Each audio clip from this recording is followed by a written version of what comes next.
First of all, it is not as peasant shoes, but as product, zoig, or as shoes as product, that the being product manifested itself. The manifestation is that of the being product of the product, and not of this or that species of product, such as shoes. Such was the function of the Darstellung. It must be carefully demarcated in this passage, and its states differentiated. Heidegger is not simply, as Shapiro claims, in the process of distinguishing between three modes of being of the thing. Then what is going on when the so-called illustration intervenes? Heidegger has just analyzed the system of the three couples of determinations superimposed on the thing. They are connected, associated in a sort of conceptual mechanism, Begriffsmechanik, which nothing resists. Among the effects of this system, the matter/form couple and the concept of thing as informed matter have long dominated every theory of art and aesthetics, and still do so today. From the moment he is interested here in the work of art, Heidegger insists and makes his question more precise. Does this dominant form-matter complex have its origin in the being thing of the thing, or else in the being work of the work, and in the being product, which the participation of man is understood, whence the temptation to take this matter-form complex to the immediate structure of the thing, of the product? In other words, would it not be on the basis of the thing as work or as a product that this general interpretation, or rather one that is claimed to be general, of the thing as informed matter was secretly constituted? Now reread the chapter. In the course of this questioning about the product as informed matter, the example of the pair of shoes appears at least 3 times before and in the absence of at least reference to a work of art, be it pictorial or otherwise, twice associated with the example of the axe and the pitcher. There's a lot that needs to be said about these examples, and about the discourse on the pitcher in Heidegger, which references to the thing precisely. Yes, in Heidegger and others before him, in his tradition or after him, Pong, for example. But let's not get ourselves sidetracked. Another time, having been twice associated with the pitcher and the axe, the pair of shoes, the third time it is mentioned, but still before there is any question of the picture, detaches itself from the other examples. Suddenly it is alone. No doubt it is responding to a particular need, but Heidegger will never thematicize this. Perhaps it is because, unlike the axe and the pitcher, this useful product is an article of clothing, Fußbekleidung, whose mode of attachment to the body of the subject, let's say more rigorously to its design, involves an element of originality from which more can be got in this context. But let's leave that. In any case, this example manages very well, for many pages, to do without any aesthetic or pictorial reference, and is during its last occurrence, before the allusion to the famous picture, that an essential schema is set in place. Without it, we would understand nothing of the passage and such work by Van Gogh, nothing of its differential function, and nothing of its irreducible equivocality either. I called it a schema, basically, and in barely displaced Kantian sense. It's a hybrid, a mediation or double belonging or double articulation.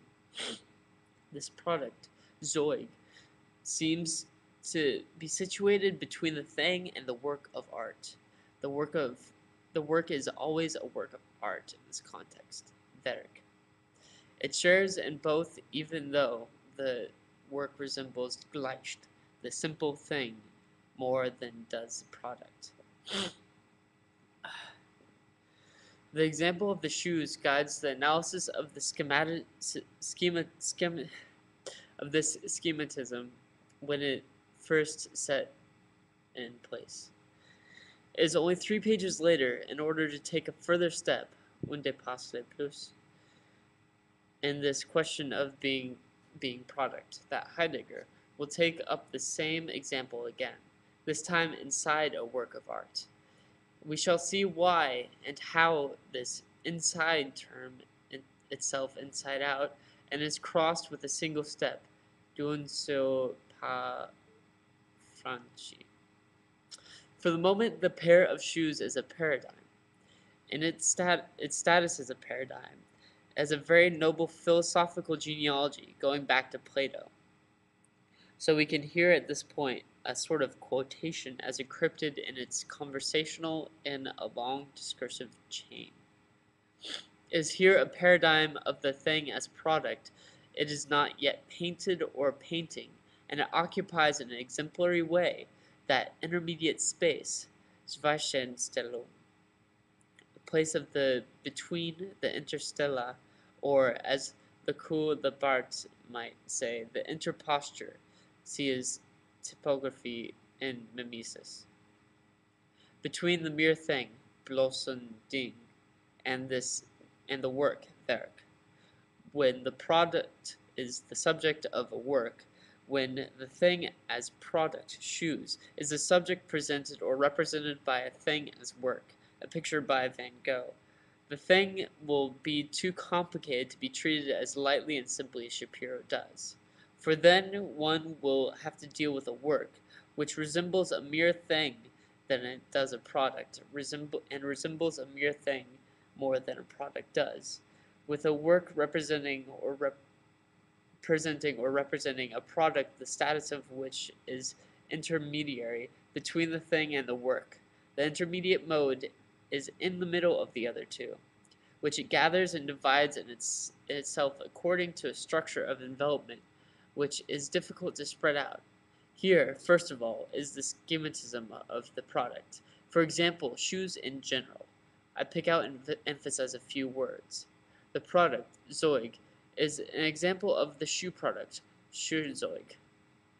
Rests as ready, fertig, finished, in itself as the thing pure and simple, but it does not have, as does the block of granite, the Eigenwüchsige, difficult to translate, not spontaneity, as a French translation has it, but compact self-sufficiency, dense propriety referring only to itself, stubborn. On the other hand, the product also shows an affinity, Verwandtschaft, with the work of art, inasmuch as it is produced, hervorgebracht, by the hand of man. In spite of this, the work of art in its turn, by its self-sufficient presence, in seinem selbstgenügsamen Anwesen, resembles, gleicht, the thing pure and simple, referring only to itself, Eigenwüchsige, and constrained to nothing, zu nicht geträgt. The product is half a thing, because determined by thingliness, and more than that, at the same time is a half work of art, and yet less than that. So a work like the shoe picture represents half of itself, and yet less than that. And yet less than that, because it lacks the self-sufficiency of the work of art. So a work is like the shoe picture exhibits. Something lacks in order to be a work. It examines and exhibits in shoes its lack of itself. One could almost say its own lack. And that it is how it's supposed to be self-sufficient, accomplished. Does it complete itself then? Unless it overflows itself into inadequation, excess, the supplement.